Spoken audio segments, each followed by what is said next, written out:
Let me tell you a story. A warning, really. If you ever hear knocking at your door at exactly 3 a.m., do not answer, no matter what. Daniel had just moved into his new apartment, a quiet complex at the edge of town. It was cheap, too cheap, and the landlord seemed a little too eager for him to sign the lease. But Daniel wasn't one to ask questions. He just wanted a fresh start. The first few nights were quiet, normal. Then the knocking began. At exactly 3 a.m., a slow, deliberate knock echoed through his apartment. He got up, checked the peephole. Nothing. Just darkness. It had to be a prank. He ignored it and went back to sleep. But the next night, it happened again. Louder, more insistent. He checked the hallway. Empty. By the third night, Daniel was losing sleep. Paranoia crept in. The knocking, the silence beyond the door. It felt wrong. So he asked his neighbor, Mrs. Calloway, an elderly woman who had lived there for decades. When he mentioned the knocking, her face went pale. "You didn't open it, did you?" she asked, her voice barely above a whisper. "No," Daniel answered. She exhaled sharply. "Good. Never open the door, no matter what it says."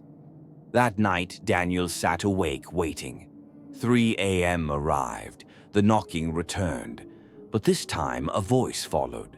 "Daniel, let me in. I need help. Please." Daniel froze. No one knew his name. His breath caught in his throat as he stared at the door. Then the voice changed, warping into something unnatural, something wrong. "Daniel," it crooned, "I'm already inside." A creak sounded behind him. He spun around, but the room was empty, silent. Heart pounding, he backed away from the door and checked every room. The bathroom, the closet, under the bed. Nothing. Then the knocking started again. But this time, it wasn't coming from the front door. It was coming from his bedroom closet. He stood frozen. He hadn't checked the closet properly. The door was slightly ajar, the darkness inside too deep, too still. A shadow stretched from within, shifting slightly as if something inside was breathing.